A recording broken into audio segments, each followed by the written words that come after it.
Bienvenidos y bienvenidas a una nueva actividad formativa de Teacher MMA. Os damos las gracias de antemano por estar con nosotros, por participar en este nuevo evento y sobre todo, pues por hacernos ese huequito en vuestras vidas para poder seguir aprendiendo, podéis seguir creciendo juntos. Sobre todo, trabajar uno de los temas que creo que a todos y a todas nos afecta en cualquier ámbito de nuestra vida, como es la relación que existe entre la familia, la escuela y la educación, ¿no?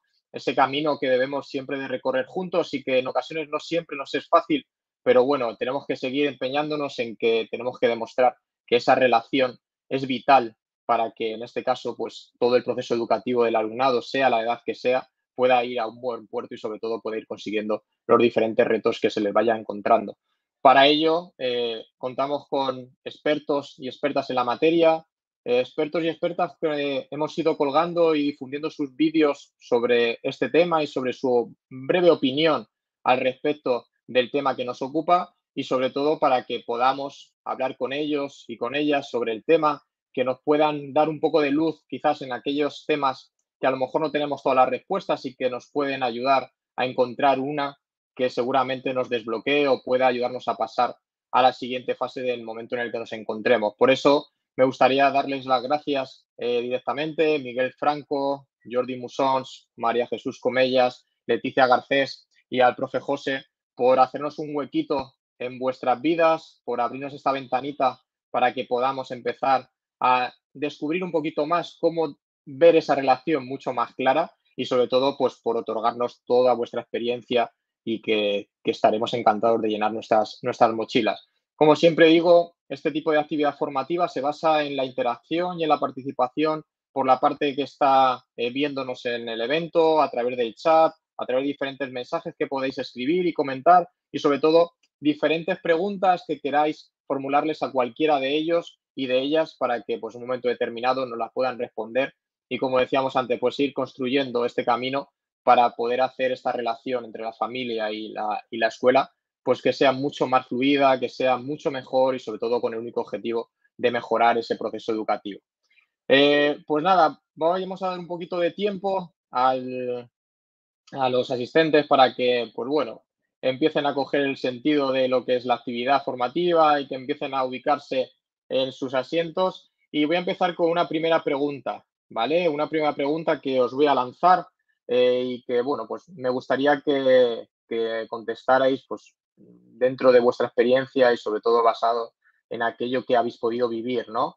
Eh, ¿Por qué pensáis que es tan importante esta relación entre familia y escuela para mejorar la educación de nuestro alumnado? María Jesús, me gustaría que empezaras tú, debido a tu dilatada experiencia y sobre todo por lo experta que eres en el ámbito que nos compete ahora mismo. Buenas noches a todos y a todas.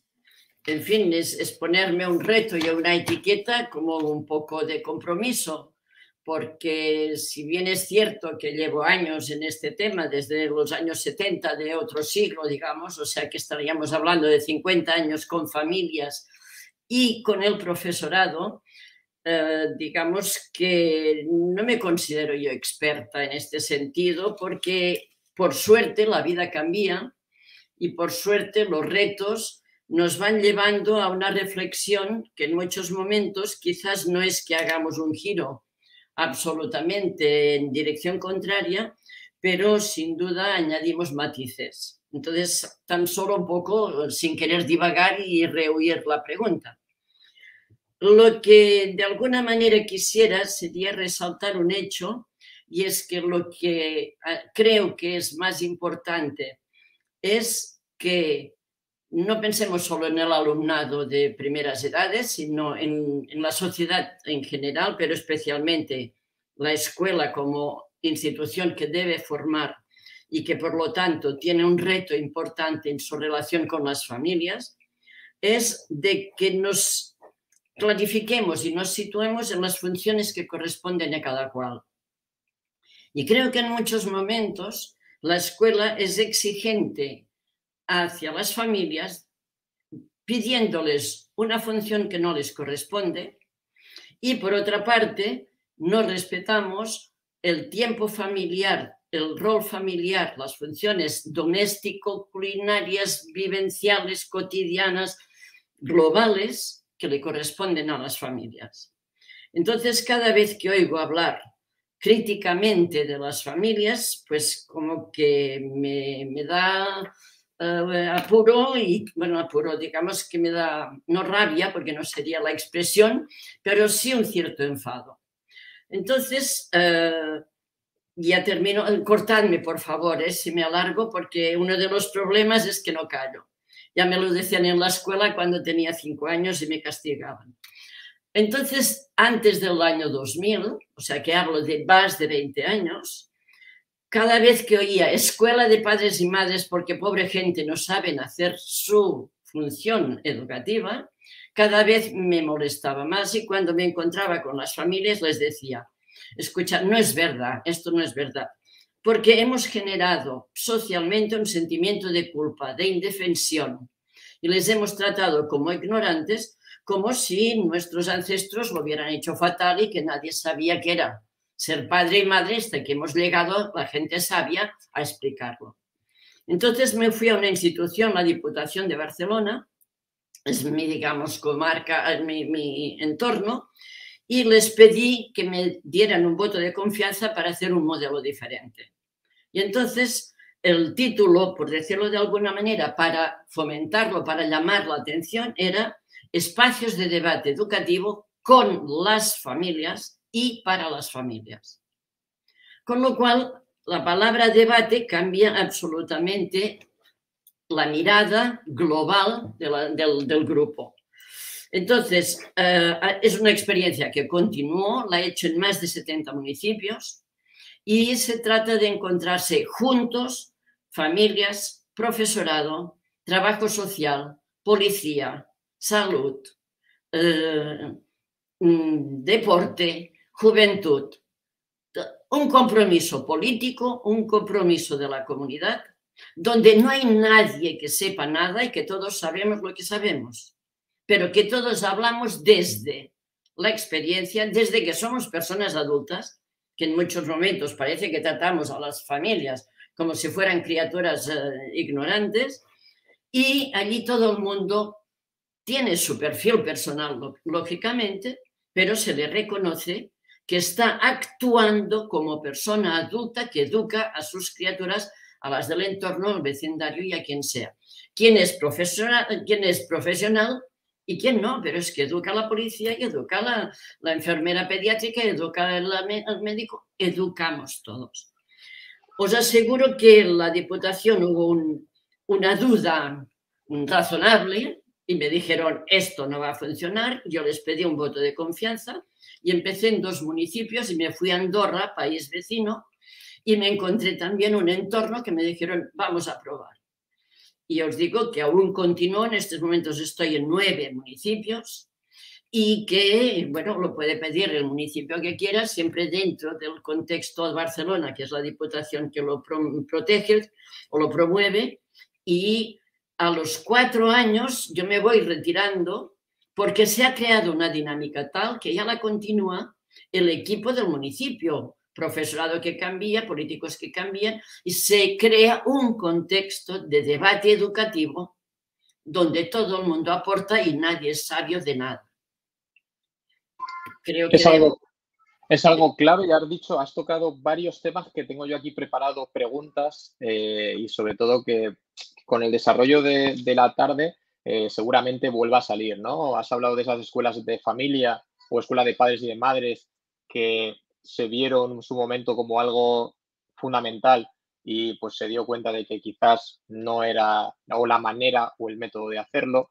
Has hablado de tiempo que se tiene que dedicar en familia, tiempo que se tiene que dedicar en la escuela, que eso Miguel luego tendrá su momento para hablarnos bien de cómo poder gestionar y que sean totalmente efectivos esos tiempos. Por lo tanto, María Jesús, te agradezco mucho esta primera intervención porque has dado una bocanada de un montón de temas, un montón de ventanas abiertas que poco a poco iremos a lo largo de la tarde mirando por ellas. Así que te agradezco muchísimo tu primera intervención. Al hilo de esto, José, tú como docente de primaria e infantil, ya viéndolo desde dentro en tu día a día, ¿Por qué crees que es tan importante tu relación como docente con las familias para trabajar en común esa educación de tus pequeños? Dale al micro, José, que lo tienes apagado. Ahora, que nada, decía que daros las gracias al equipo por el privilegio de dejarme participar y estar rodeado de gente a la que admiro y a la que sigo y de la que voy a aprender seguro. Respecto a tu pregunta, pues yo creo que como ha dicho María Jesús, yo que como maestro de corazón, de vocación y maestro de familia, porque igual que hay un médico de familia, yo creo que también tenemos que ser maestros de familia. El concepto clave quizás sea el de humanizar la educación, que hace tiempo que quizás se perdió esa capacidad de dar un poquito de humanidad o de corazón a la actividad que llevamos a cabo cada día en el aula. ¿Cómo funciona esto? Pues muy fácil. Cuando nos dedicamos a ser maestros que solamente queremos explicar una lección, estamos dejando de dar ese sentido humanitario o emocional que tiene la educación. Y como decía María Jesús, eso hace que el papel de los padres quizá se pierda un poquito. Cuando tú a los padres les enseñas tus armas, les muestras cómo piensas y les explicas qué es aquello que amas, que es tu profesión, yo creo que les estás acercando a la manera en la que tú quieres que ellos colaboren contigo.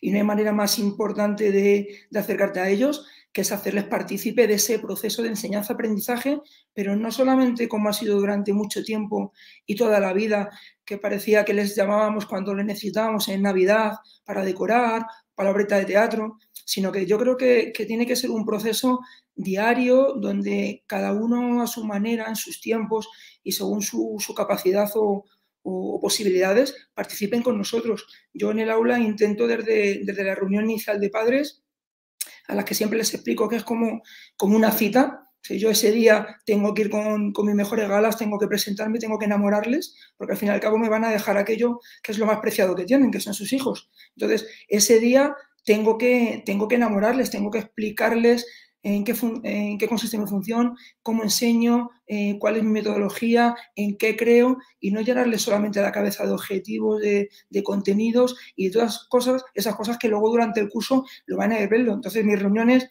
si es verdad que son muy distintas, es que room, dinámicas, les tengo en movimiento, les levanto, porque cuando salgan de allí tienen que tener la sensación y tienen que llevarse esa emoción que yo quiero cada día que alcancen sus hijos. Entonces yo creo que es súper importante que si Binomio Familia-Escuela no solamente sea algo que busquemos, sino que es una obligación, porque viajamos juntos, viajamos de la mano y yo creo que no somos el uno sin el otro, ni el otro sin el uno.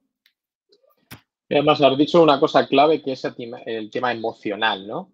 Si tú transmites la pasión con la que haces tu trabajo y se lo haces ver a las familias, esas emociones que sus hijos van a vivir dentro del aula, estoy convencido de que llevarán al colegio a sus hijos y a sus hijas de una manera diferente, porque sabrán que van a entrar en un entorno seguro, en un entorno agradable, en un entorno cómodo y propicio para seguir ese proceso educativo que hacen fuera del colegio, ¿no? Entonces, creo que también es muy importante lo que has dicho, ¿no? El mostrarte tal y como eres, tal y como vas a trabajar con los pequeños y sobre todo crear esa confianza desde el primer momento, ¿no? Desde esa primera reunión, desde ese primer contacto, para ir marcando el camino por el que va a discurrir tu labor docente dentro del aula, pero con el que quieres que te acompañe la familia también fuera del aula, traspasando esos muros que pueda haber del centro o del aula. Así que te agradezco, José, tu primera intervención y sobre todo esa frase, ¿no? Humanizar la educación, creo que la deberíamos de tener todos en nuestras mentes. Así que muchísimas gracias, José.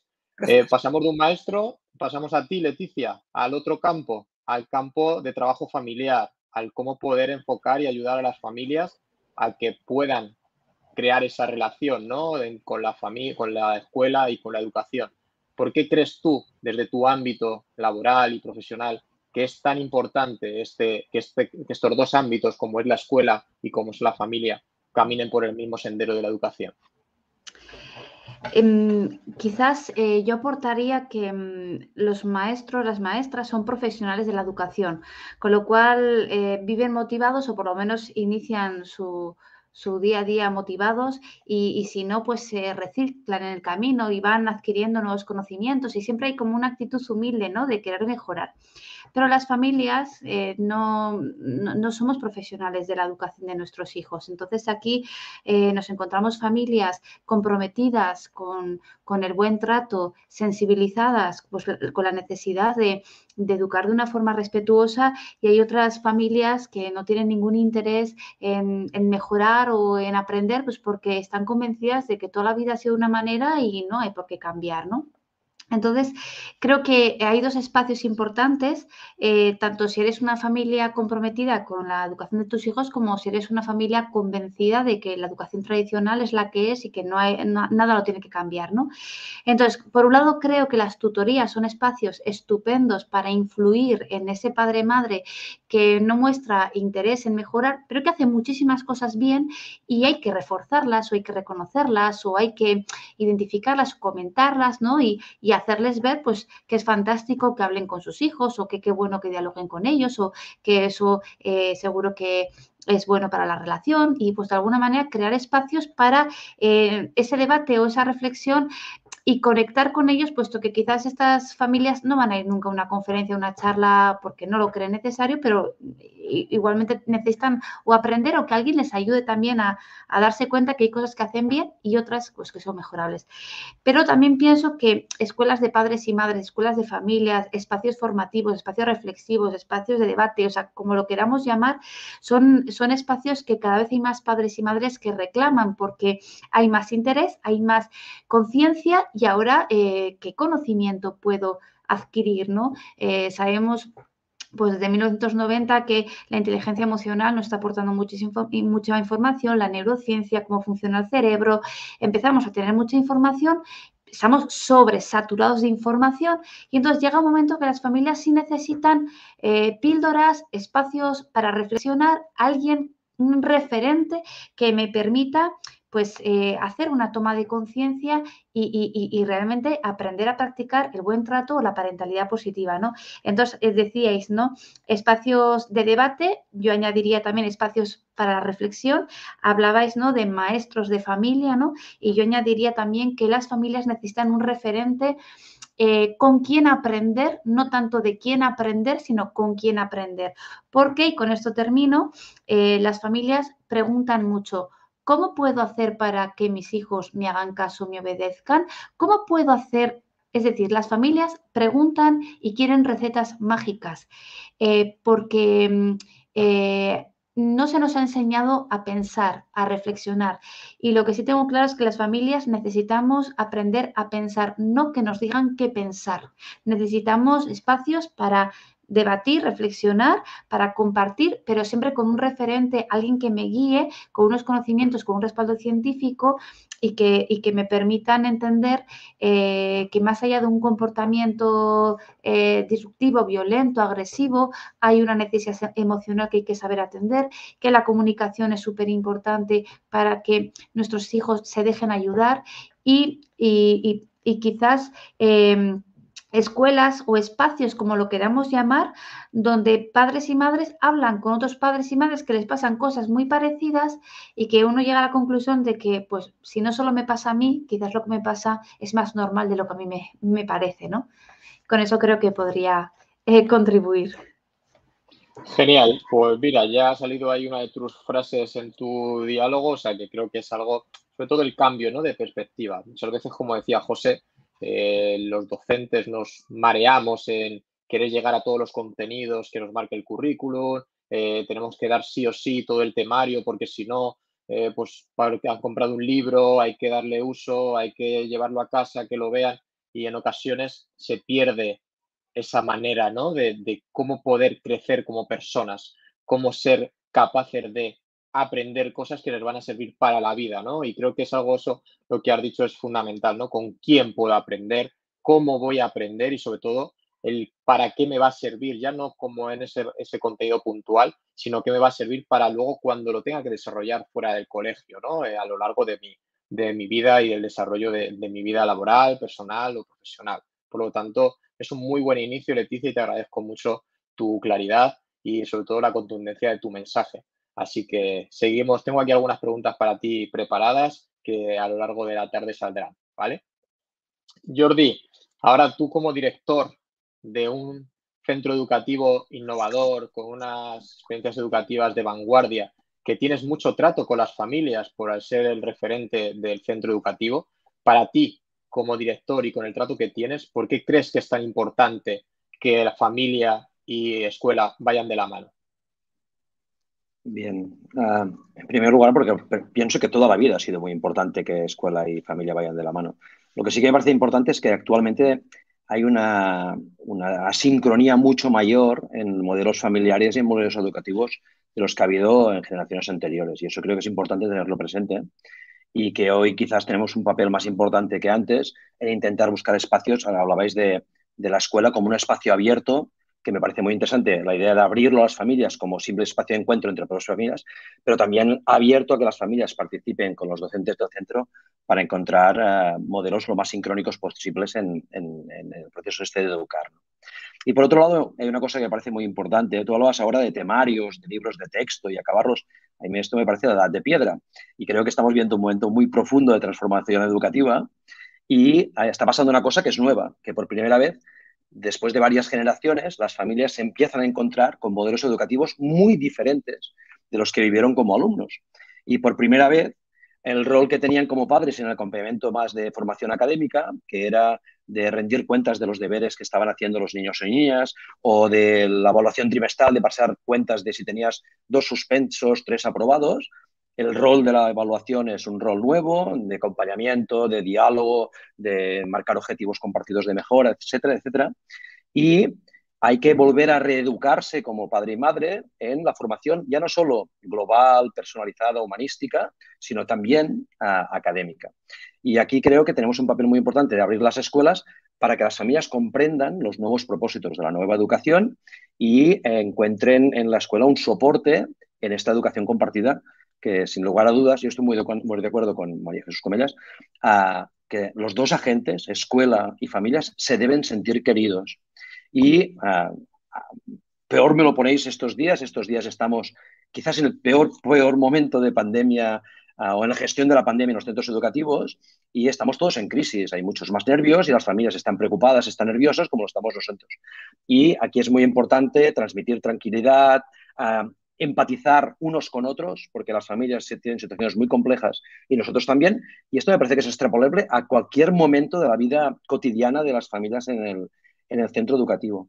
Y apuntar solo un par de elementos que habéis comentado, pero que parecen relevantes. Lo ha dicho María Jesús. La educación comunitaria creo que es el futuro. La educación debe ser algo más que la escuela y tenemos que conseguir tener recursos o estructuras que permitan abordar la educación desde una perspectiva francamente mucho más amplias. Y un comentario sobre Leticia, que ha hablado de las tutorías y que es un momento muy importante. Nosotros incorporamos una idea hace ya unos cuantos años, que es la de incorporar el alumnado en las tutorías. Y desde quinto de primaria hasta cuarto de eso, el alumnado está en el triángulo con la familia y con los docentes del aula. Este espacio de conversación, como tú decías, es un modelo muy interesante de modelaje, de referente, de cosas que decimos nosotros o que el alumnado nos dice a nosotros al alumnado y nosotros a la familia, que es extrapolable, que después pueden hacer también ellos en casa, o que nosotros podemos comprender cómo son las relaciones afectivas entre alumno y familia. Y este triángulo me parece un prisma diferente de enfocar el seguimiento, el acompañamiento del alumnado, pero sobre todo la perspectiva de que es un triángulo equidistante, no desde perspectiva solo desde la escuela o solo desde la familia, que siempre lo hacemos mal unos a otros, ¿no?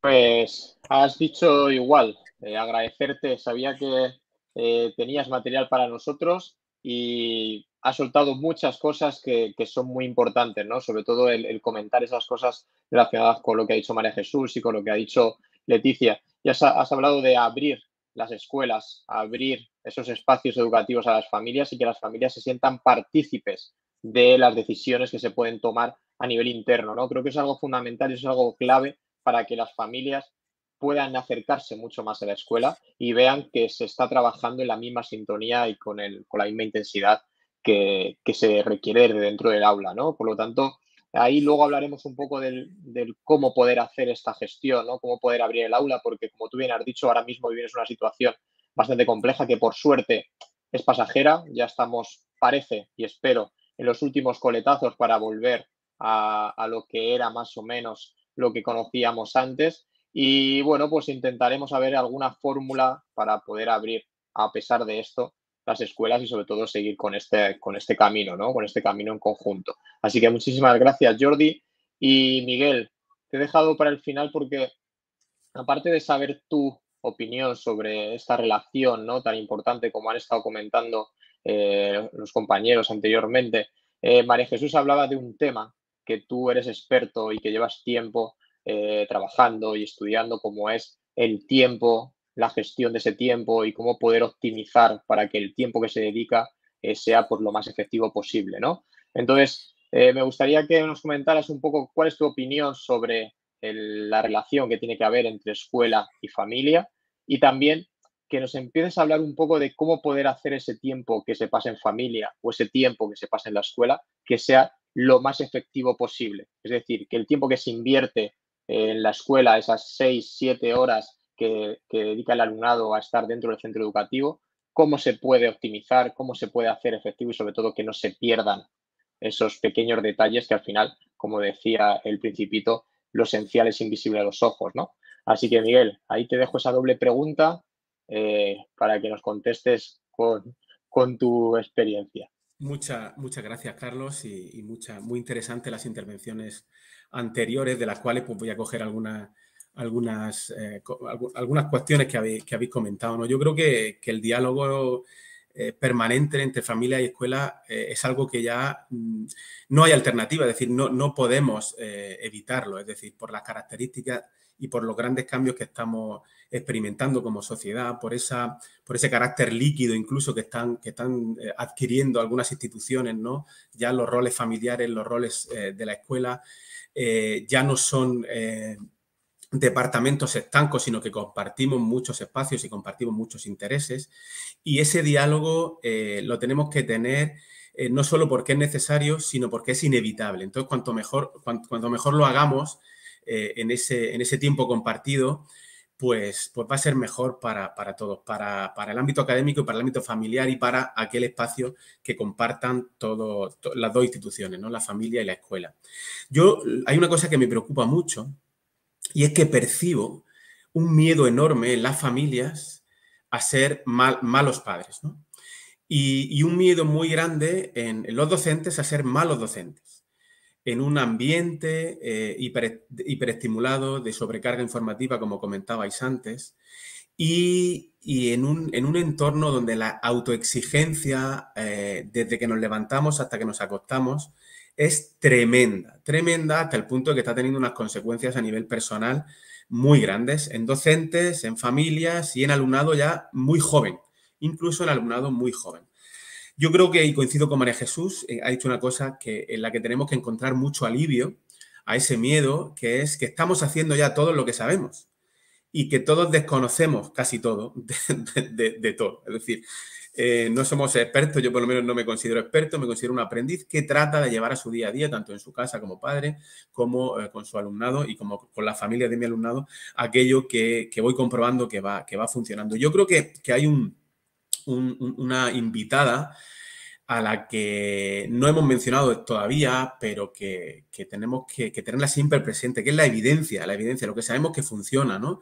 La evidencia que se va acumulando sobre cómo aprendemos, sobre cómo solucionamos los conflictos, sobre qué significado tienen las emociones, porque claro, el ámbito, quedan muy bien muchas cosas sobre el papel a la hora de la educación emocional, y de toda esa cuestión, el debate de la vieja educación como mala, la nueva educación simplemente por ser nueva es buena. No estoy en absoluto de acuerdo con eso, no creo que sea un debate polarizado y además no nos interesa a nadie que polarizar un debate de lo nuevo, identificando lo nuevo como bueno y lo antiguo como viejo. el aprendizaje no siempre es divertido, no siempre es cómodo, las clases no siempre son atractivas, no podemos estar siempre excitando al alumnado, porque además se sabe que no todas las memorias que nosotros tenemos son iguales y podemos confundir que el alumno se lo pase bien con que el alumno aprenda. Yo creo que todo ese debate es interesante. Muy, muy, muy interesante, y tenemos que, como decía María Jesús, delimitar bien cuáles son las funciones, y en este debate que se abre sobre las metodologías, sobre contenidos sí, contenidos no, solo competencias, asignaturas sí, asignaturas no, calificaciones sí, calificaciones no, tenemos que definir muy bien qué estamos buscando, porque si no, no sabemos, ningún viento es favorable para que no sabe a dónde va, ¿no? Entonces, si vamos abrazando acríticamente todas las nuevas corrientes que vienen, todas las nuevas metodologías que vienen, sin saber la evidencia que hay detrás, corremos un riesgo muy grande de no ser efectivos, porque el coste de oportunidad que tenemos es muy grande. El tiempo que tenemos en la escuela, por lo menos en secundaria, donde todo está muy parcelado, no es como las tutorías en primaria, que pasáis mucho tiempo con el alumnado. Nosotros nos llegan, pasan los 50 minutos volando, se van. 10 asignaturas, 10 profesores, y es una realidad que no podemos cambiar, porque no podemos diseñar la escuela a nuestro gusto, ni siquiera nosotros, que somos 18 profesores para 100 alumnos, que estamos en un entorno ideal con pocos alumnos por clase, con recursos tecnológicos, con buena conexión a internet, con pabellón deportivo, y nos damos cuenta de que incluso cuando las situaciones son ideales, no conseguimos tanto como como sobre el papel cuando redactamos los proyectos, las programaciones, las declaraciones de intenciones, que todos estamos llenos de buenas intenciones, pero luego la realidad, el día a día es la realidad en la casa, el día a día es la realidad en el aula, y eso es muy duro, y tenemos que invitar necesariamente a la evidencia, a qué se sabe sobre esas cuestiones. En relación a la segunda parte de la pregunta, pues es un tema que a mí me trae muy ilusionado y al que le estoy dedicando mucho tiempo últimamente, porque desde el año 2018 que yo descubro una metodología concreta de organización personal, de la organización de las cuestiones de la vida personal y profesional, experimento un cambio tan grande que yo trato de acercar esa metodología a mi alumnado, y hago para que luego digan que no hay que fallar y que no hay que equivocarse. Llevo ya un montón de iniciativas que han fracasado estrepitosamente, pero estrepitosamente, y que han llevado mucho trabajo detrás, de cursos, de entrevistas, de cursos online, de un montón de cosas, de pedirme semanas sin sueldo para preparar materiales que luego no sirvieron para nada.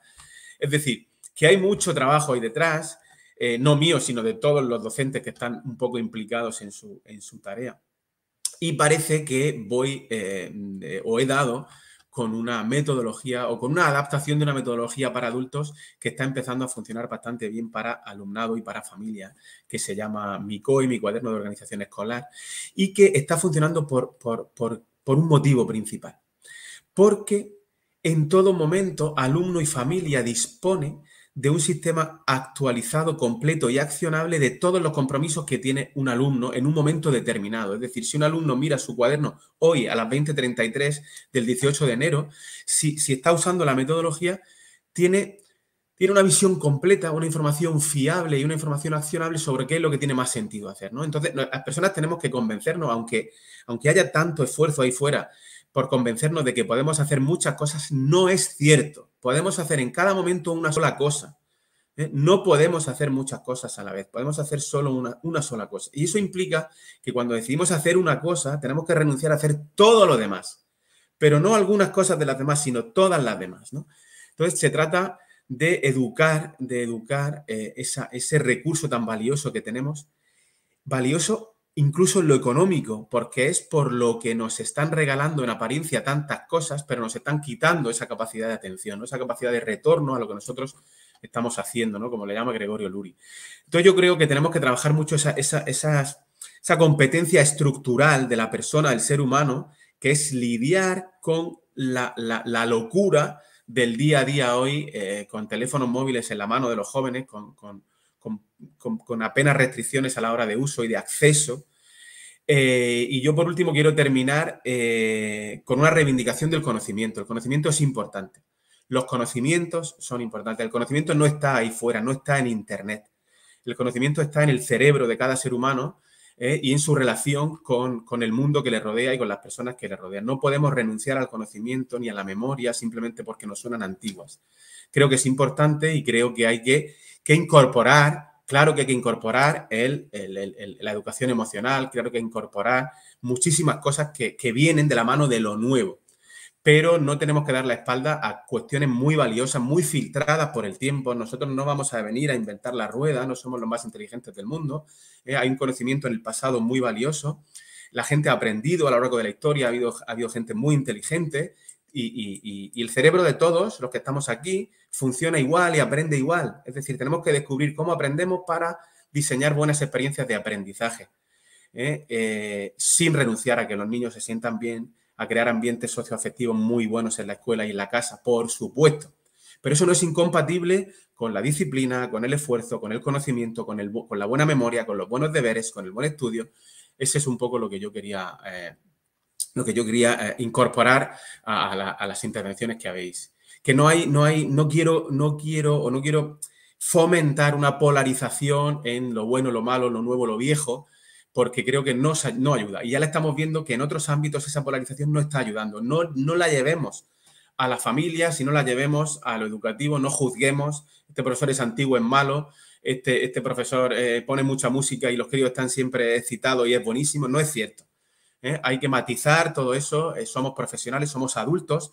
María Jesús, hoy y también en alguna otra intervención que le he visto en el vídeo de promoción, lo ha comentado. Ese carácter de adulto lo tenemos que ejercer, porque los niños no son adultos. Queremos que sean adultos comprometidos, inteligentes, con conocimiento, sensibles a la realidad que les ha tocado vivir y eso no tenemos que perderlo de vista. Y ya con eso yo creo que termino. Muchas gracias. Yo ya te he escuchado varias veces en varios vídeos. De hecho, ahí en uno de los comentarios que os estoy poniendo aparece alguna clase que has hecho para alguna academia de preparación de oposiciones sobre esto. Y lo que me gusta de ti es que eres muy contundente y muy claro con tu mensaje. Y sobre todo que nos ayudas a ver ambas caras, ¿no?, de cada uno de los temas de los que tratas, ¿no? Está claro que el tema que nos compete ahora no es valorar si una cosa es buena, otra cosa es mala, sino al final tenemos que intentar saber que cada uno tiene que saber lo que sabe hacer y de eso que sabe hacer sacar el máximo rendimiento para que su alumnado, para que sus familias, para que el proceso educativo vaya hacia adelante con las máximas garantías de poder conseguir cualquier desafío, cualquier reto que se les proponga. Está claro que vamos a errar, vamos a cometer errores, vamos a invertir tiempo que luego no va a servir para nada, incluso vamos a pensar que hay algo que no va a tener mucho sentido y, sin embargo, es lo que está pidiendo el alumnado o lo que más sentido le da al proceso educativo. Por lo tanto, creo que has dicho algo claro y es una cosa que decía María Jesús, ¿no? El sentido de adulto. Muchas veces tratamos a los niños y a las niñas como si tuvieran 30, 35 o 40 años y les damos de responsabilidades o les llevamos a un ritmo de trabajo, un ritmo que no está preparado para sus vidas, no está preparado para su nivel evolutivo, y esos estrés y esas ansiedades que se provoca por el propio rendimiento y por el propio querer llegar a un punto sin saber si el paso que se está dando de una manera firme, provoca luego muchos problemas que salen pues cuando son un poquito más adultos. Pero un matiz también a lo que comentas, Carlos, estando de acuerdo, que es que también tenemos que permitirles ser adultos. Y corremos un riesgo grande de infantilizar demasiado la vida del alumnado, evitando que sean adultos al ritmo que el mundo les exige, porque el mundo es como es y nosotros queremos cambiarlo mejor, por supuesto. No tenemos que renunciar a los cambios a mejor, pero tampoco tenemos que traicionar a nuestro alumnado haciéndole creer que el mundo no es como es, porque la realidad existe y tenemos que lidiar con ella. Totalmente de acuerdo, Miguel, contigo. Así que muchísimas gracias por tu primera intervención. Y volví a hacer una pregunta que ha salido en las diferentes intervenciones. Leticia comentaba que había familias que no quieren formar parte del proceso, que no quieren acercarse a la escuela, que creen tener herramientas suficientes para sacar adelante a sus hijos o a sus hijas. Y sobre todo, yo me he encontrado muchas veces con alguna frase de nadie mejor que yo como madre o nadie mejor que yo como padre conoce a mi hijo, ¿no? En este caso, María Jesús, me gustaría preguntarte, y así también inicia esta segunda pregunta, ¿qué podemos hacer con esas familias que no quieren acercarse a la escuela o que son más difíciles de transmitir ese valor, ¿no?, de unión? Porque yo siempre digo, cuando hablo con algún compañero o alguna compañera, al final un niño o una niña es moldeable, puede tener unas ideas, puede tener un carácter, pero con trabajo, con diálogo, con reflexión, se puede llegar a transformar o a darle forma a su manera de actuar, ¿no? Pero con una familia, con un adulto que ya tiene sus ideas muy claras, que tiene ya su modelo estructural bastante fijado y que muchas veces es inamovible, es muy difícil, es como toparse con un muro. María Jesús, ¿tú cómo puedes o cómo podríamos acercar a estas familias, sabiendo que no somos capaces de llegar nunca al 100% y sabiendo de que no vamos a ser capaces de tener la aprobación o la aceptación de todas las familias? Pero bueno, ¿cómo podemos intentar enganchar a esas familias que son un poco más reacias? Menuda pregunta, y bueno, yo he ido tomando notas, digamos, tengo la costumbre, para no decir el vicio, de escribir y de hacer esquemas y demás, y quisiera hacer como una previa antes de responder a esto. Es decir, yo estaría bastante en desacuerdo, y perdón con Leticia, de que yo no creo que las familias no estén comprometidas. Yo no creo, como decía Miguel, en los que son buenos y nos siguen, y los que no nos siguen quiere decir que lo hacen fatal. Porque entonces aquí yo pondría al profesorado también. Estamos diciendo que todo profesorado entiende la realidad y que todo profesorado actúa como ha dicho Jordi y que todos somos fantásticos. Yo creo que tampoco. Y hay cantidad de escuelas, no diré porcentajes, que continúan poniendo deberes a los 4 años y que han hecho propuestas de trabajo de verano para que la familia hiciera el trabajo de verano. O sea, bueno, esto para de alguna manera situar. Yo creo que el cambio social rápido que hay es lo que nos está dando tumbos, y como que tenemos al señor Trump y el Bolsonaro y el señor Johnson y toda esta gente que están en la pantalla haciendo y diciendo lo que les apetece en clave de verdad universal, es lógico que a las familias, estos gurús, que también los hay en educación y los hay en todos los campos, están dinamitando cualquier idea que tenga una cierta solidez en cuanto al criterio de lo que es educación. Hemos confundido, yo creo, educación con aprendizaje. Hemos incorporado lenguaje empresarial en nuestros debates con las familias. El éxito, la excelencia, la curriculitis, todo lo hemos curriculizado, y ahora parece que nos estamos dando cuenta, como el señor Stenhouse nos dijo que el currículum sería fantástico, y ahora estamos diciendo que quizás la educación no debería ir tanto por este camino, como también decía José Miguel y Jordi. Sin dejar a Leticia al lado, por favor. Una de las preguntas, una de las cuestiones que a mí me preocupa seriamente es la mirada sesgada social y cultural. Porque las familias que nos vienen muchas veces vienen de otras culturas. Y entonces les estamos diciendo que aquí se educa bien y que en su país no. Y que se olviden no solo de su experiencia personal, sino de los modelos que hay en su país. Evidentemente, no les decimos buenos días. Si son familias del norte de Europa, porque somos eurocentristas, nos encanta que hablen en inglés, pero si hablan en árabe o hablan en según de Colombia o según que, por favor, que estas familias no se enteran y hay que hacerlas entrar. Yo no sé si hay que hacerlas entrar. No sé si no tenemos que encontrar otra manera que no seamos nosotros el modelo educativo universal bueno que es el que hay que transmitir.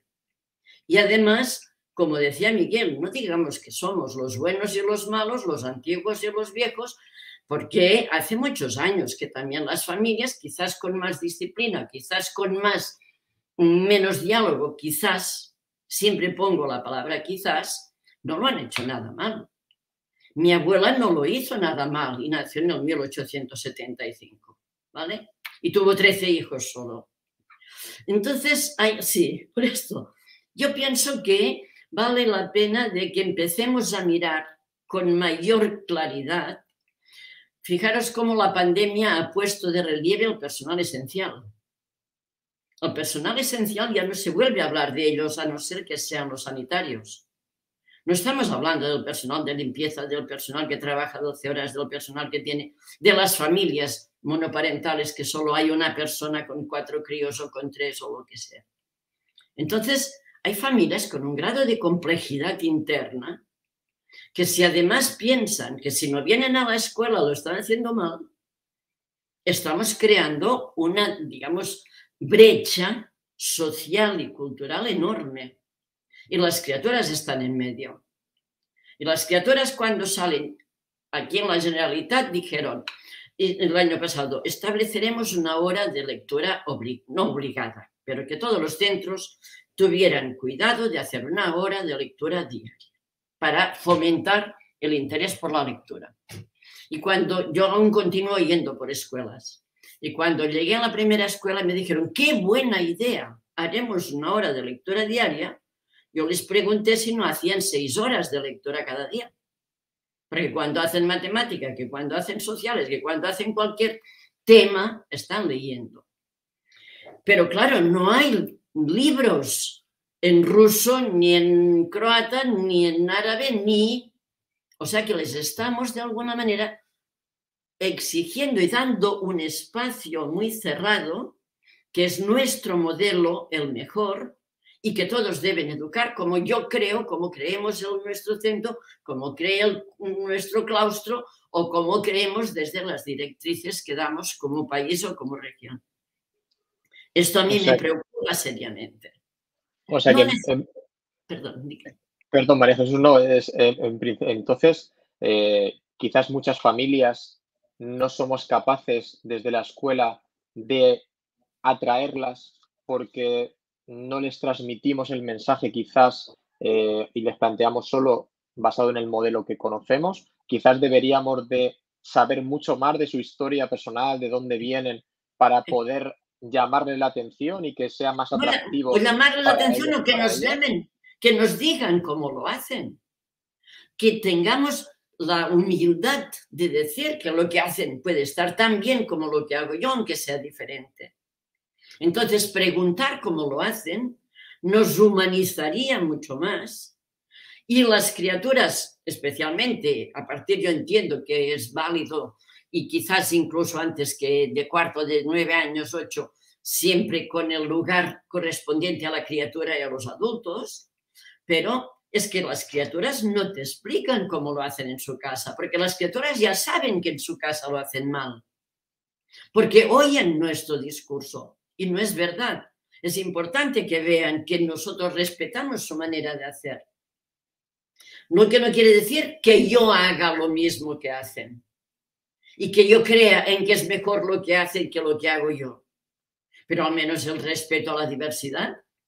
Estamos pidiendo diversidad, estamos diciendo escuela inclusiva, estamos diciendo, pero queremos que las familias vengan para escucharnos, para seguir nuestras indicaciones. Igual con lo que están haciendo me dan ideas para yo también cambiar. Pues que yo no tengo que cambiar a partir del modelo familiar.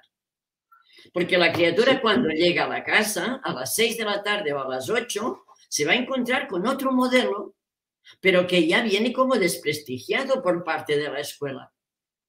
Y esto a mí me duele porque es que especialmente en la adolescencia lo verbalizan. Me están diciendo que mi familia lo hace fatal. Y entonces yo he visto a mi profe cómo lo está haciendo con su hijo. Porque también a veces son capaces de observar.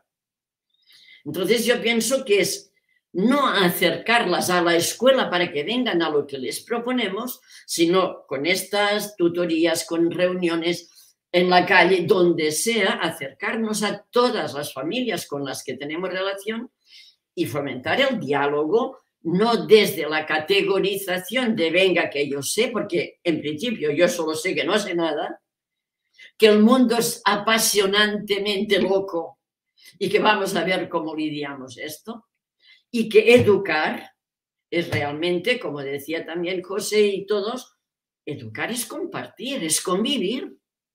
Entonces, si yo aprendo de usted, que a lo mejor lo hace de una manera que nunca me habría pasado por la cabeza, y las experiencias que he tenido tanto en Sudamérica, Norteamérica, con los que he ido, siempre llego a casa diciendo, ¿será que tengo que incorporar yo todo esto y dejar caer cosas que creía tan importantes y tan fundamentales?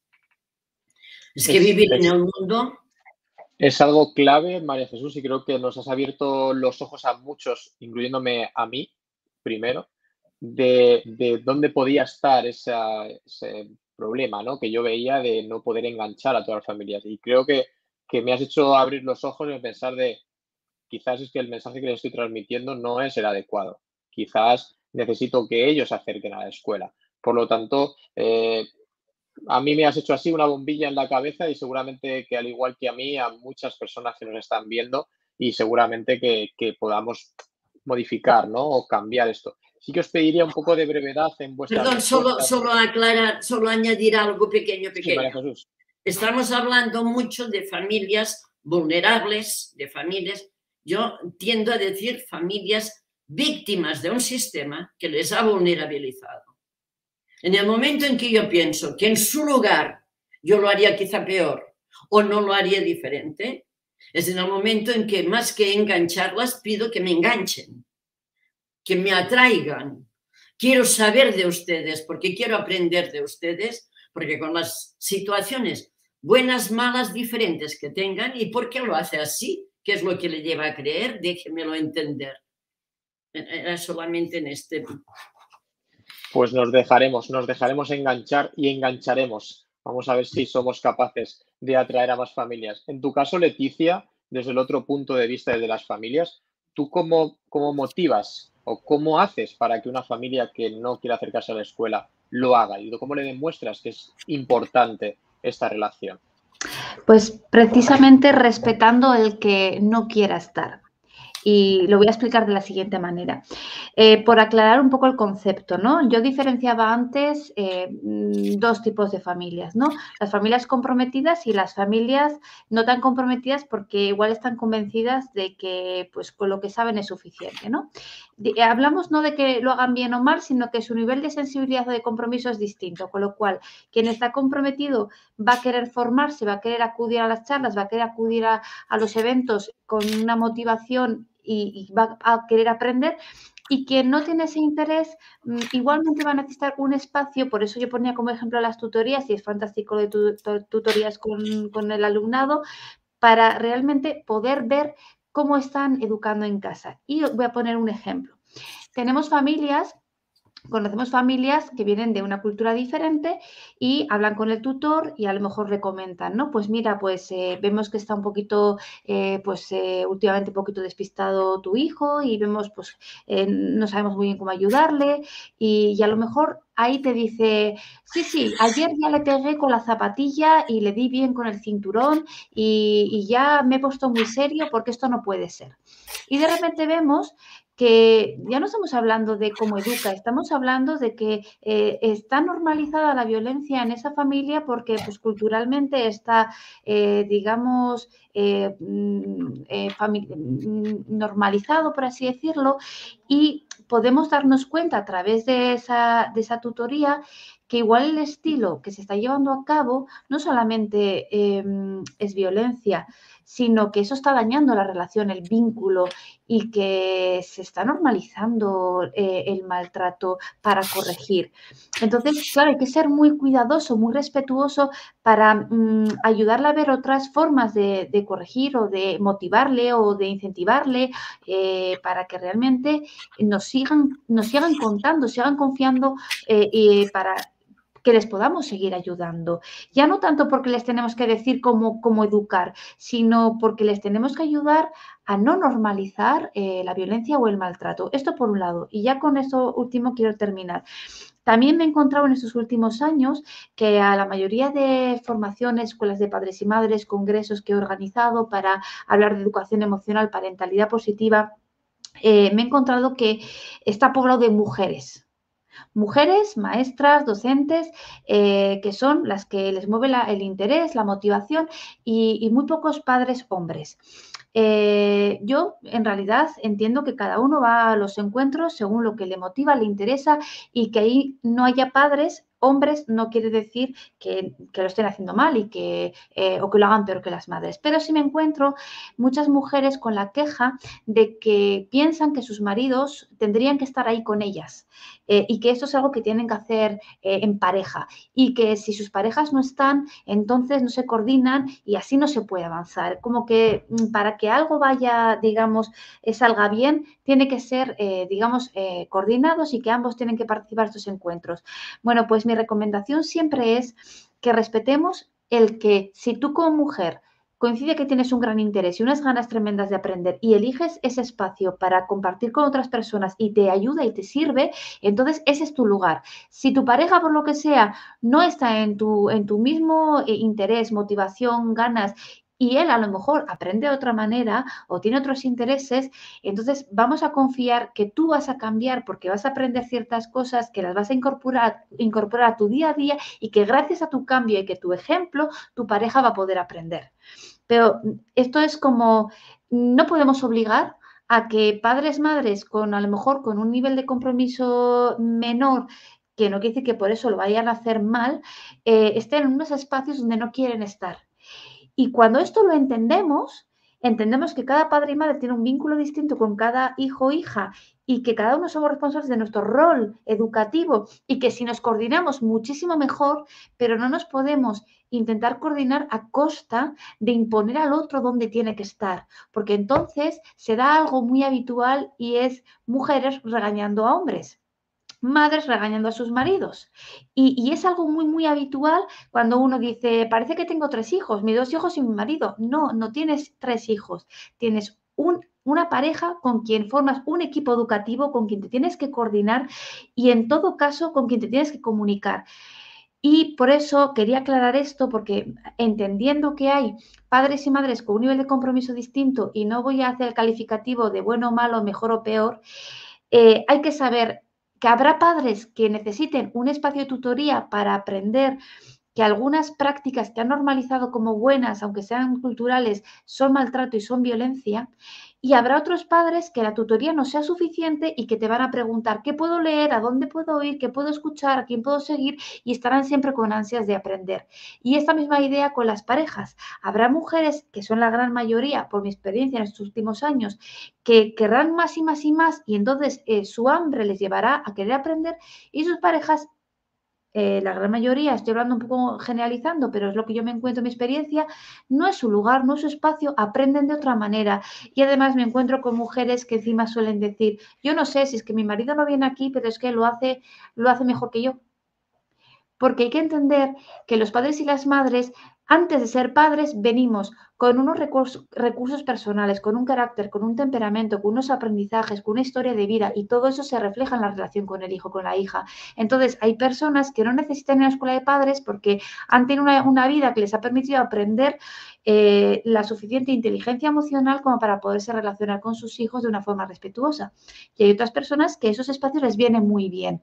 Entonces, resumiendo, respeto, coordinación y nunca imposición. Y que debemos de aceptar que cada uno tiene que estar en el lugar que quiere estar. Y creo que eso es clave. Pues muchísimas gracias, Leticia. Y sí que os pediría brevedad, llevamos ya 58 minutos, como os he dicho, fuera de grabación. No me gustaría quitaros mucho tiempo más allá de los 70 minutos. Por lo tanto, os voy a hacer una pregunta a Jordi, otra pregunta a José y otra pregunta a Miguel y cerraremos el evento con una última pregunta para modo de conclusión, un poco así de reflexión, ¿vale? Jordi, tú has hablado de acercar a las familias, de abrir la escuela y de que formen parte de lo que es el proceso. Tú como director, ¿cómo podemos abrir la escuela a las familias? ¿Qué acciones o qué actividades hacéis en vuestra escuela para que las familias se sientan partícipes del proceso educativo tanto fuera como dentro de la propia escuela? Tengo que decir algo, muy rápido, pero solo un comentario muy rápido. Uno sobre Miguel. Yo no quiero centrar el debate ahora en innovación educativa, pero está muy claro que hay aspectos educativos que deben transformarse. El 18% de abandono escolar o la participación de las familias es un ejemplo clave.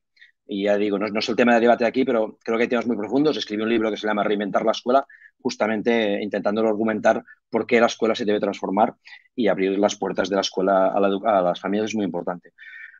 Y me permites ir un poco más lejos de lo que sea en mi propia escuela. Modelos centroeuropeos y nórdicos. Las familias terminan sus jornadas laborales al mediodía y hay muchos espacios no educativos, de educación no formal, donde las familias se encuentran, intercambian opiniones, son espacios abiertos y muchas veces vinculados con la cultura. Y curiosamente estos países tienen un nivel cultural o de acceso a la cultura, al arte, al uso de la lectura infinitamente más alto que nosotros. De hecho, de media, los países como Finlandia o Letonia creo que están alrededor de los 12 minutos diarios y creo que nosotros estamos alrededor de los 6 minutos diarios.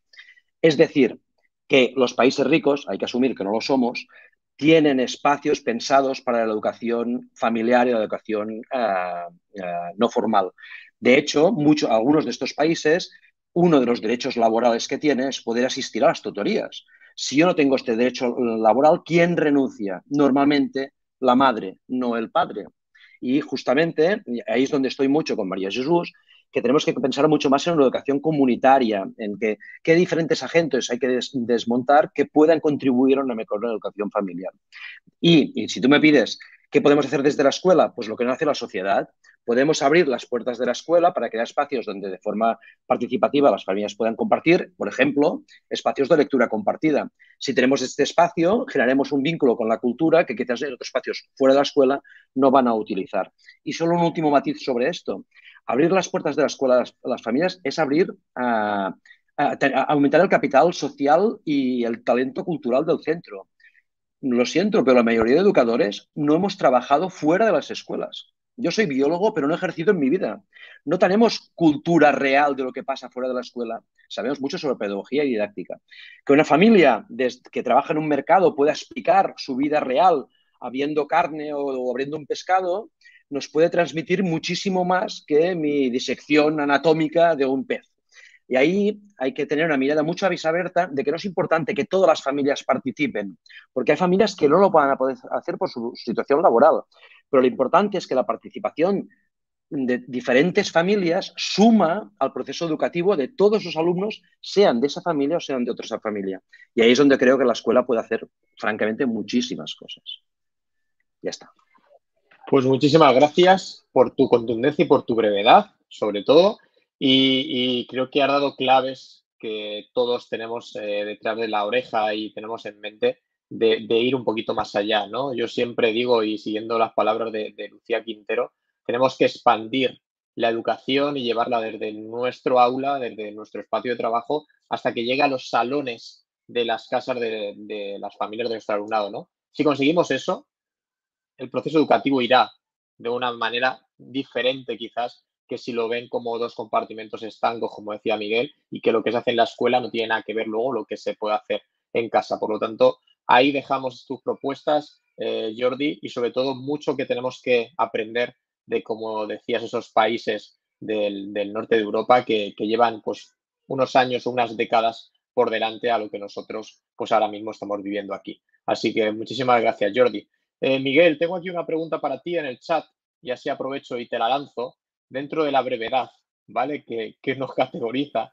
Nos pregunta que si podrías comentar cómo cuesta enganchar a las familias en tu centro dentro de la peculiaridad o de lo peculiar que es. Pues me gustaría, incluso después de llevar tanto tiempo trabajando en ese centro, poderle dar una respuesta clara. Lo ignoro porque los esfuerzos que se hacen son muy grandes y las expectativas que los docentes nos generamos cuando diseñamos actuaciones para las familias, pues como decía un poco, enganchando un poco con lo que decía Leticia, pues muchas veces no solo no se ven satisfechas, sino que son un fracaso detrás de otro. Y yo me puedo equivocar, pero creo que las familias del entorno donde yo trabajo, aquellas que más necesitan acercarse al centro son las que más miedo tienen a ser juzgadas por el centro. Y entonces yo tampoco iría a un sitio donde me van a juzgar mal. Es decir, no me sale de forma natural la madurez que uno tiene que tener, hablando de gestión emocional, ¿no? La capacidad que uno tiene que tener para asumir esa responsabilidad, aunque luego no sea, es decir, los miedos no siempre son reales, no siempre tienen un origen real, pueden ser totalmente imaginados. El miedo que se siente es real, pero la amenaza no tiene por qué existir. Es un reto, por eso estamos aquí hablando en este encuentro, ¿verdad? Estamos todos de acuerdo en que es necesario abrir la escuela, la familia tiene que formar parte de la escuela tiene que formar parte del equipo educativo de la familia. Ahí estamos de acuerdo, pero si el debate sigue abierto es porque no tenemos muy claro cómo hacerlo. Y en relación a lo que comentaba Jordi, estoy totalmente de acuerdo. Pero las familias que tienen la suerte de poder disfrutar de esos espacios por la tarde, con las familias que van a leer conjuntamente, que leen un libro con la familia, incluso con otras familias, es que ya están haciendo deberes. Esos son deberes, aunque no hayan sido mandados por el instituto, por el colegio. ¿Qué pasa con los niños? Que si no se les mandan deberes, no leen nunca y en ningún momento. Que son el 100%, el 100% no, pero el 95% o el 98% de las familias de mi centro. Es decir, por eso todo debate tiene matices. Por supuesto que hay que innovar. ¿Cómo no vamos a tener que innovar? Nuevos problemas, nuevas soluciones, incluso viejos problemas, nuevas soluciones. Claro que sí, esa es la creatividad, ¿verdad? Pero que la innovación, no por venir con la etiqueta de innovación, es siempre buena ni funciona en todo caso, ¿no? Yo simplemente estoy con él en lo que ha comentado, totalmente de acuerdo. Por supuesto que hay que transformar ciertos aspectos de la escuela, en algunos ámbitos, todos los aspectos de la escuela. Y ya, simplemente decirle a la persona que ha preguntado que ya me gustaría que seguimos en el intento, tanto desde el ámbito escolar como desde el ámbito del que trabaja Leticia, que es de asesoramiento a las familias, pero fuera del ámbito de la educación formal. Es un reto, es un reto. Y el entorno, el contexto en el que hoy en día se mueven familias y escuelas se ha complicado mucho. Se ha complicado mucho. Internet ha transformado el mundo para bien y para mal. Las redes sociales, el enganche a las nuevas tecnologías está transformando nuestra manera de relacionarnos, está generando comportamientos y problemas cuya solución desconocemos. Entonces, es complejo. Yo creo que la palabra que define muy bien el mundo en el que vivimos es complejidad añadida a lo que ya era, a la naturaleza humana, que ya es compleja de por sí, ¿no? La convivencia, el aprendizaje, el respeto, los valores universales que siguen valiendo, que siguen siendo defendibles y debemos defenderlo, pero que es muy complicado hoy en día encontrar el momento, el ambiente, ¿no? El ambiente, cuando a veces defendemos el silencio en las clases, porque para aprender es necesario a veces tener un ambiente tranquilo, de serenidad, de concentración. Posiblemente si también renunciamos a eso en el colegio, estamos robando al alumnado el único momento de silencio, de paz y de tranquilidad que puede tener a lo largo del día. Es decir, por eso yo creo que el debate es complejo y es muy matizable, tanto lo que yo digo como lo que podéis aportar, porque todo es muy contextual. Es decir, no es lo mismo un alumnado de una familia que por la tarde quedan a leer con otras familias en silencio que un alumno que cuando llega a casa, pues el tono de voz que escucha y cómo se dirigen a él y cómo lo tratan es totalmente diferente, ¿no? Por eso todo es tan contextual. El comportamiento humano es muy contextual. Nosotros, y sin riesgo a equivocarme, posiblemente si hubiéramos nacido en el siglo XV, hubiéramos dormido perfectamente tranquilos de ver cómo ardía una mujer epiléptica porque llevaba el demonio dentro. Nosotros, con nuestra genética, tanto Carlos como María Jesús, como Leticia, como Jordi, como José o como yo. Es decir, todo es muy contextual y los blancos negros son muy cómodos. Yo también me siento cómodo en el blanco y negro, pero me resisto a instalarme en ese debate. Es muy complejo. Yo por eso agradezco mucho iniciativas como la vuestra. Y como has dicho, por eso existen este tipo de debates, por eso existen personas que difieren y que pensamos totalmente diferentes y porque plasmamos nuestra perspectiva, ¿no? Del cómo lo vemos, y en esas diferencias es donde radica lo verdadero, ¿no? De que conlleva el tema que tratamos entre manos, ¿no? Y que tenemos entre manos. Y como bien habéis dicho, esto va a ser un granito más que aportamos, pero nunca vamos a llegar a unas respuestas absolutas, a unas verdades reales, porque van a ir cambiando y van a ir modificando en función de con quién hables, en el contexto en el que te encuentres y sobre todo con quién te relaciones. José, tengo una pregunta aquí para ti que te la voy a poner y la voy a quitar ahora. Y habla un poco sobre tu libro de Escuela, Familia, Misión Imposible. Y nos habla de que hay una dinámica mágica que explicas en ese libro. Si podrías hablar de ella, que está relacionada con esto que estamos trabajando, sin hacer ningún spoiler, si puedes compartir un poquito sobre eso que tratas en el libro. Sí, claro. Yo, si me permites, me dejas dar 3 tips de lo que he escuchado. Estoy de acuerdo con casi todo lo que habéis dicho, he aprendido un montón y he hecho como una especie de resumen que viene a ser un poquito mi forma de trabajar.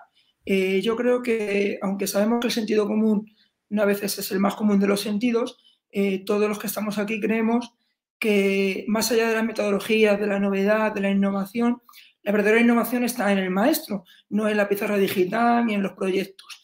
Y yo tengo un aprendizaje que suelo llevar a cabo, que es el ABP, pero es el aprendizaje basado en personas. Porque al final, tanto familias como niños son personas y ese aprendizaje tiene que estar guiado o encaminado a acompañar a unos y a otros y que ellos nos acompañen. Por lo tanto, como habéis dicho todos, es súper importante que en nuestra labor, en nuestra función, hay un acompañamiento y una cercanía esencial en esa comunicación familia-escuela. Esto creo que lo vimos reflejado negativamente durante la pandemia, en el confinamiento. Los maestros, la mayoría, la preocupación que tenían era la de mandar deberes a los niños. Nadie se preocupó de las características o de la forma o cómo era cada familia a la que les mandaba los deberes. Mandaba deberes a familias cuyos padres y madres estaban trabajando porque eran sanitarios, los niños estaban con los abuelos, les mandaba programas educativos súper chulos porque al final tenías que mandárselos, pero el abuelo no sabía abrir un programa. Por lo tanto, en aquel momento desasistimos lo que creíamos que estábamos asistiendo, que era a nuestros niños y a nuestras familias. Yo me encargué en aquel momento, además de mandar deberes, era de que ellos se sintieran que tanto familias como niños sintieran que a pesar de la distancia yo estaba más cerca que nunca de ellos. Y intenté hablar con las familias, intenté que me explicaran cuál era su situación, cómo se encontraban, mucho más allá de solamente mandarles contenidos y deberes para que aprobaran. Yo en las cartas que les mandaba lo decía, yo estos son los deberes porque entiendo que hay que seguir una rutina, que es necesario para ellos, pero entiendo que cada uno de vosotros tenéis una situación, tenéis una manera de llevar esta situación. Muchos estaban en ERTE, muchos tenían problemas mucho más graves que la hoja de deberes que yo les mandaba y yo se lo decía, digo, si esto en algún momento os crea un problema o os crea cualquier tipo de inquietud, coger esos deberes que os estoy mandando, les hacéis una pelota y los tiráis a la basura. Porque en estos momentos lo importante era que tanto los niños como las familias y nosotros los maestros estuviéramos unidos y sintiéramos que éramos un equipo y que más que nunca, a pesar de la distancia, estábamos juntos. Pero sin embargo nos dimos cuenta que en el momento en el que más juntos teníamos que estar, volvimos a entender que ser maestro significa que aprendan sin más. Cuando es imposible intentar que 28 personas aprendan, cuando aprenden de diferente manera. Eso me lleva a la última, y ya contesto a Loren, lo importante que es, hablabais hace un ratito del tema de tutorías conjuntas. Pues al final es que el problema que tenemos en educación y que parece que está empezando a cambiar, pero que ha sido durante toda la vida, es la falta de escuchar. Enseñamos a leer, pero no a hablar, pero no enseñamos a escuchar. Entonces, si no escuchamos a nuestros niños cuando nos quieren comentar cosas, es muy complicado que escuchemos a nuestras familias. Entonces, es súper importante, como decía María Jesús, como decía Miguel, como decía Jordi, como decíais todos, que tengamos ese tipo de unión, ese tipo de comunicación y de cercanía para que tanto niños como familias nos expresen sus inquietudes, nos expresen sus problemas, cómo sienten y nosotros les acompañemos y les intentemos guiar en ese proceso y en ese camino. Y dicho esto, que yo creo que es un poco el resumen de todo lo que hemos dicho, Pues si yo en las reuniones de padres, la primera sobre todo, suelo hacer una dinámica que me funciona muy bien, que es parte del libro que hemos escrito 27 maestros desde el Vive, se llama Familia y Escuela, Misión Imposible. Son 27 proyectos desde infantil a ESO, de maestros de toda España, donde las familias son el punto importante en esos proyectos. Participan de una manera activa y dinámica. No todos, como decía María Jesús, como decíais todos, la mejor manera de respetar es, o de ayudar a esas familias es respetar ese no, intentar darles otra pauta, otra manera de participar que a lo mejor no es la del resto, pero que se sientan de alguna forma también cercanas y dentro del proyecto. Entonces yo suelo, en la reunión de padres, cuando va terminando, suelo darles, tengo un cofrecito encima de la mesa, bajo las persianas, y les paso ese cofrecito a todos los padres y les digo que lo único que tienen que hacer es mirar lo que hay dentro, porque ahí dentro está lo más importante para ellos y para mí, y que yo ya sé lo que es, pero que quiero que ellos sepan lo que es. Entonces ese cofrecito va a ir pasando mano a mano, pero ninguno puede decir nada ni puede decir lo que va a haber. Entonces va pasando mano a mano, ellos abren el cofre, miran dentro y tú les miras, algunos lloran, algunos se emocionan, ahí ya empiezas a ver ese vínculo emocional que es el que te va a unir a ellos durante todo ese viaje que se llama educación. Y no os puedo contar lo que hay dentro del cofrecito, porque se rompe la magia, pero al final en ese cofrecito, y yo creo que más de uno, supongo que todos sabéis lo que hay, está lo más importante para nuestros alumnos, para nuestros niños, y es lo que es parte de lo que yo llamo la mirada incondicional, que es ese superpoder que maestros, padres tenemos y que consiste en hacer o dotar a nuestros niños de ese superpoder que es la confianza incondicional, porque muchas veces los maestros tendemos a tener esa confianza condicional porque es, si haces esto, estoy contigo, si haces esto, te apoyo, si haces esto, eres de los míos, y con la familia nos pasa igual. Tenemos que intentar llegar a todas, cada una a su manera, no imponer, no poner condiciones, buscar la manera de que ese engranaje, ese puzzle que formamos familia y escuela se una y que seamos uno. Y nada, daros las gracias a todos.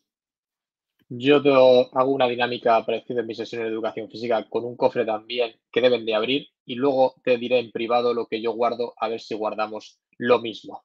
Ya para concluir, disculparme porque os he hecho esperar más tiempo del que habíamos hablado previamente, pero creo que ha sido un debate muy interesante. Creo que se han tocado un montón de temas y un montón de cosas que se nos quedan en el tintero, y como dice Jaime, que os he puesto el mensaje, pues ojalá haya una segunda parte y podamos seguir, pero creo que habría una tercera, una cuarta, y este debate, como decía Miguel, nunca acabaría porque siempre saldrían cosas diferentes. Entonces, sí que os pediría, esta última pregunta va a ser con la que vamos a concluir.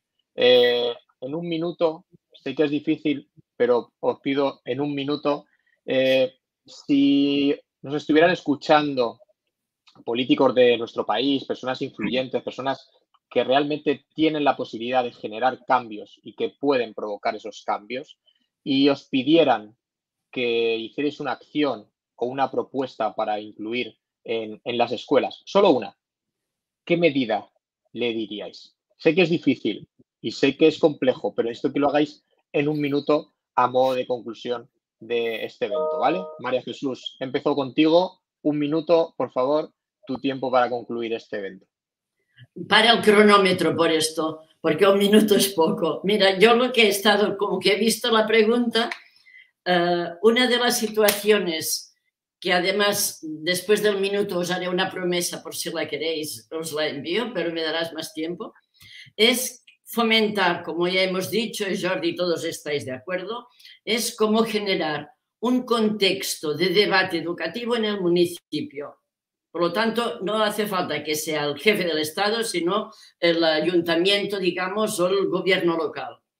En el momento en que haya una persona que pueda hacer las gestiones administrativas y de comunicación para convocar representantes de todas las escuelas, representantes de todos los agentes que educan en el municipio, para facilitar un debate educativo que no puede ser cada día un tema diferente, sino que sea un tema consensuado, que pueda ser debatido durante un curso o el tiempo que el grupo decida, Pensar que irán todas las familias es una locura, porque no irán, porque están trabajando, pero que este grupo sea un grupo abierto, dinámico, y que al final del debate, que puede durar 5 meses, 6 o los que sean, a mí me acostumbran a durar casi un año natural, digamos, empezamos siempre respetando las vacaciones, y luego sacar una conclusión, que no es un manual, sino sacar una conclusión de la experiencia recogida por este grupo de debate representativo de la comunidad. Y estas conclusiones a nivel político se comprometen a que lleguen al 100% de las familias. Con lo cual, todas las familias se acaba haciendo un posible material, se acaba haciendo un mueble urbano, se acaba haciendo una especie de dado que da vueltas en la plaza central del municipio, lo que sea. Es un debate de educación y todas las familias lo ven, participan de las no conclusiones, sino las sugerencias que emergen y en la medida de lo posible, esto ya lo he hecho en 5 municipios, hemos hecho, el señor Google nos ayuda con un formulario y hemos generado unas preguntas que han contestado el alumnado en el aula. Por lo tanto, el profesorado ha explicado al alumnado el porqué. El profesorado se ha implicado de todos los centros desde P3 hasta secundaria. Se ha enviado el formulario a las familias vía WhatsApp o vía lo que sea. Y hemos recogido en municipios de 3.000 habitantes 900 encuestas. La voz de las criaturas, la voz del profesorado, la voz de las familias. Hemos hecho un pequeño documento y ha llegado al 100% de familias. Pero que el 60% de familias de secundaria contesten es importante. Entonces, el personal que acoge y que ayuda a la interpretación con lenguas diferentes, trabajo social se ha implicado y lo ha llevado a las familias que no entendían el catalán o el castellano. O sea que entonces esto implica al 100% de familias. Y esto abre un debate y yo creo que no olvidemos que las criaturas cambian la familia también. Educar criaturas es llegar a las familias. Y que estas criaturas, dentro de 10 años, serán padres y madres, bueno, los de secundaria, los de primaria no, pero estamos también generando un debate de base que estas criaturas cuando llegan a casa también piden cambios. Fijaros en el reciclaje. Hace 20 años no reciclaba nadie. ¿Quién ha metido el reciclaje en la familia? Las criaturas. Yo tengo experiencias de estas, documentos de estos, si queréis os envío el PowerPoint, por esto me has dado un poco más de un minuto, y tendréis los resultados obtenidos y pensad que es de una riqueza extraordinaria. Y todas las familias lo tienen. Lo apuntamos, te agradecemos el que lo puedas enviar. Si queréis lo envío y hacéis lo que queráis. Con el resto de compañeros, pues seguramente sea un material muy enriquecedor que nos pueda abrir puertas para generar esas acciones en los lugares donde... Sobre todo que es la voz de todos, es la voz de la comunidad. Presencial, virtual, lo que queráis, pero es la voz, es la mirada de todos. Ya callo, ya callo. Pues, muchísimas gracias, María Jesús. Jordi, 1 minuto, por favor. No hay problema. Tengo la lista de los reyes, pero solo te digo 2 cosas muy breves. Y las 2 relacionadas con lo mismo, con corresponsabilidad. Una, necesitamos muchísima más autonomía a los centros para tomar decisiones en función de nuestro contexto.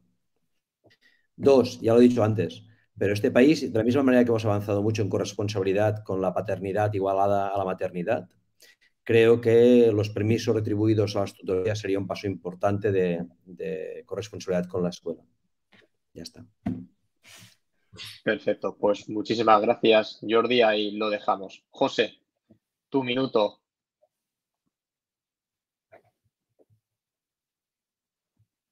Tienes el micro apagado.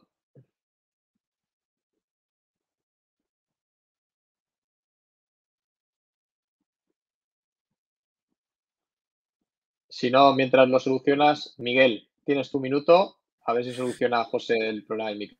Pues yo propondría que la siguiente ley educativa que hicieran, que en la medida de lo posible fuera de largo recorrido, consensuada y con muchas notas al pie de página, y que cada una de ellas derivara a evidencias, a la evidencia disponible de las medidas que proponen. Es Es decir, que sean o bien ejemplos de otros lugares donde ha funcionado, de características parecidas, o si se proponen cuestiones metodológicas, cuestiones organizativas, con evidencia detrás, porque la evidencia se acumula, pero no se consulta y se ignora a nivel político de una manera clamorosa. Y en segundo lugar, y ya por barrer un poco hacia nuestra acera, la creación e inclusión de la competencia motriz, y la hora de educación física diaria, por ser ambiciosos. Yo te cojo el guante y me sumo a tu propuesta, como bien sabes. Así que muchísimas gracias, Miguel. José, ahora sí. Ahora sí, el ratón que no iba, perdón. A ver, yo creo que si los políticos no se escucharan, ya tendríamos mucho ganado, y es que no se escucharían. Entonces yo creo que lo que más o lo que deberíamos pedirle es que realmente escucharan a los verdaderos protagonistas, que somos maestros, familias y niños. Si pudiese haber la posibilidad de que nos preguntaran, nos dijeran qué es lo que pensamos o nos hicieran caso acerca de los que estamos cada día en las aulas, de los que trabajamos, ya no solo maestros, sino familias, incluso niños, que es súper importante, como decía María Jesús, e intentar que nos escuchen y que les transmitamos y les digamos qué necesitamos, qué manera hay de mejorar todo eso en base a los que estamos cada día en las trincheras y lo que vemos. Yo creo que sería un gran paso adelante, porque como todo en esta vida, por desgracia, muchas veces en educación no se nos hace caso a aquellos que se nos debería preguntar y que somos los que cada día estamos allí. Hay veces que toman decisiones personas que no han pisado un aula, que no han vivido situaciones como las que estamos hablando, y los que estamos allí cada día no somos escuchados, es que ni siquiera somos preguntados. Entonces yo creo que si consiguiéramos que nos escucharan, sería un gran paso y todo lo que habéis dicho se cumpliría. Pues muchísimas gracias, José. Ojalá fuera así. Leticia, último minuto y concluimos. Gracias. Bueno, yo quisiera decir que me parece muy importante la salud mental, la salud emocional del maestro y de la familia. Y así como hay profesionales que se dedican a la intervención o a solucionar un problema cuando ha surgido, como es la psiquiatría o la medicina, también hay profesionales que nos dedicamos a la prevención. Lo que pasa es que hay que invertir en ellos. En una escuela, pues, aparte de maestros, puede haber enfermeras, enfermeros, puede haber mi figura, que no existe, pedagogía de la familia, ¿no? Existen orientadores que están trabajando con cuando surge un problema de aprendizaje, pero una persona que pueda acudir, un padre o una madre, para realmente recibir una orientación educativa, no existe en los colegios. Hacen falta educadores sociales. Entonces, creo que hay que hacer una inversión inicial en profesionales de la prevención para cuidar la salud mental y emocional de los maestros y de las familias, para que no se nos rompan, porque el síndrome de burnout o el estrés excesivo está haciendo que quien tenía vocación la pierda, y de esa manera nos apoyaríamos más fácilmente, ¿no? Y cuando ya surge un problema, pues iremos al profesional que nos pueda solucionar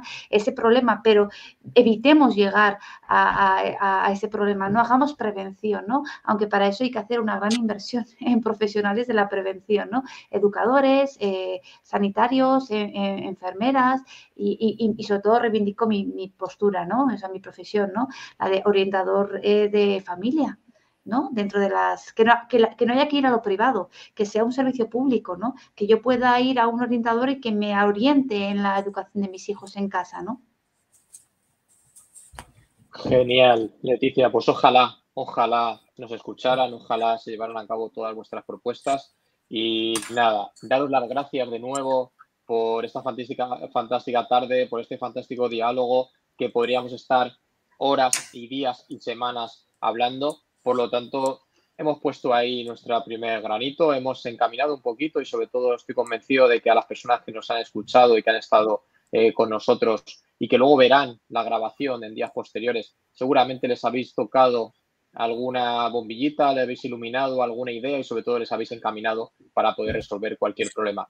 Daros las gracias enormemente de parte de todo el equipo de Teacher MBA por esta actividad formativa, por mostrar lo que pensáis basado en vuestra experiencia y sobre todo en el campo en el que os manejáis y sobre todo por hacernos tan fácil al menos la sencillez que podría tener el tema, aunque sabemos que dentro de la realidad pues muchas veces no es tan sencillo. Por lo tanto, aquí hagamos esta actividad formativa. Desearos que paséis buena tarde, que estéis sobre todo lo más a salvo posible y que sigáis empeñados en generar ese cambio que estáis haciendo cada uno y cada una desde vuestro ámbito. Desde aquí os mando un abrazo enorme, un beso enorme. Gracias. Y espero que nuestros caminos se vuelvan a encontrar. Nos vemos. Gracias, muchísimas gracias. Vaya muy bien. Felicidades por la iniciativa. Felicidades. Sí.